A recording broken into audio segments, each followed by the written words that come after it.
crested or common or Audubon's Caracara. The species is Caracara. And he's another one that's kind of noisy as well. He's noisy because he's been imprinted. By that I mean he's been hand-reared. We got Pablo when he was about 3/4 of the way before he could fly, and then we hand-reared him for that last part of his life.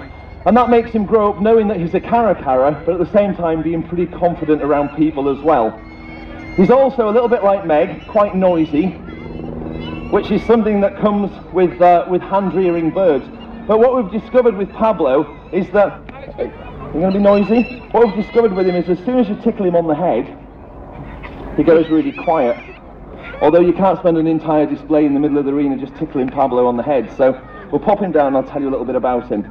Now, as I say, he's still quite new to display, and we flew him last week at Glasgow show, at Glasgow Green, and he came out and then just got a little bit stage struck, just sat in the middle of the arena looking slightly baffled. So I'm going to try and get him all the way around the arena today. Now you can see straight away with Pablo, good lad, well done, that he's got a natural sort of comedic element to him. Caracaras are naturally quite curious birds. Pablo, I'd prefer it if you stayed on this side. Come on.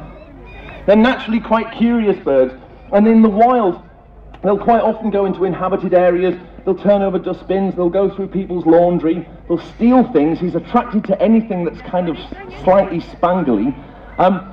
And in fact, in the wild, although they don't necessarily hunt gregariously like the Harris hawks do, they certainly do go around in little packs together, like youths. And they can be quite naughty when you get a few Caracaras together. Now you can see when he's on the ground, he's got these lovely long legs. Good boy, well done. But he's also a really good flyer. He's a really sort of multi-purpose bird, because he'll spend a lot of his time on the ground turning over little bits of rocks and stone, looking for grubs and insects, small lizards and reptiles and things that are living underneath there. But they'll also fly quite long distances in their search for food as well. And you'll see if I can get him to fly all the way down here. Good boy. Once he's on the wing, he's pretty good at it. Good lad. There's a piece there. Good boy. Well done. I'm going to try and get him right the way around the arena if I can.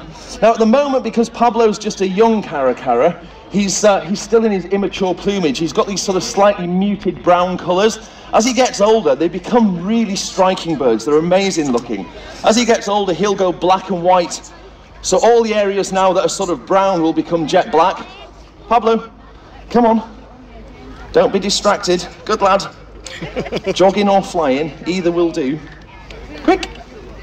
Good lad. Well done. He's got these sort of muted colours which will become much more sort of toned black and white colours. They really are striking, and the pink area around his beak will eventually turn bright yellow, and his little blue legs at the moment will turn a slightly darker shade of bluey green. But they really are stunning birds as they get older. He'll not be a fully adult Caracara, come on sunshine, until he's around about 3 years old. Good boy. And at that point his voice changes as well a little bit. It's funny because when we bring him out to display at home, Pablo lives in an aviary. So we just open the aviary door and he comes out and does his thing. But when we go to displays, because he's got to sit on a perch, he has these jesses, these little leather straps attached to his legs. You missed that, Pablo, didn't you? And I've noticed that as he's running along, the jesses kind of flap around behind him and he gets a little bit of a fright. He thinks something's following him. So he speeds up until he's running faster than he'd like to. Now, we've got certain things that we're going to try and bring into Pablo's display as time goes by, because as I said, these birds are naturally inquisitive. They spend a lot of time just sort of turning over bits and pieces, looking for anything that might be edible. But what we've been trying to do with Pablo at home is to do things that kind of will keep him entertained and keep him busy. But what we don't want to do in display is do sort of circus tricks, if you like. It's a very fine line between showing you birds as close to the way they'd work in the wild as we can, without making light of what they're doing.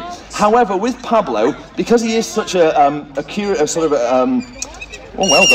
he is such I've completely forgotten the word that I'm trying to say. Because he's a bird with a lot of intelligence and he's easily bored, we've been trying to keep him sort of well stimulated. And one of the ways that we've been doing that, and I'm going to see if this will work before we pop Pablo away, is teaching him to bring things back.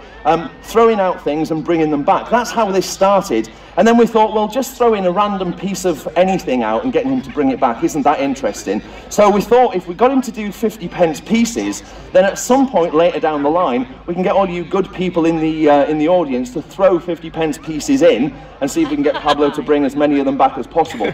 Not to make me rich, you understand, because it's not going in my pocket, but we're involved at the moment with a project called the Oriental Whiteback Vulture Project, which is really important, and at 2 o'clock when I do a little talk about the birds, if anybody wants to come across and hear about that, I'll tell you a little bit more about it. But just in the meantime, to see if we can get this working, I'm going to try and get Pablo to bring back my 50p piece. The idea is he's got to pick it up, fly back onto my hand with it, and then drop it in exchange for another piece of food.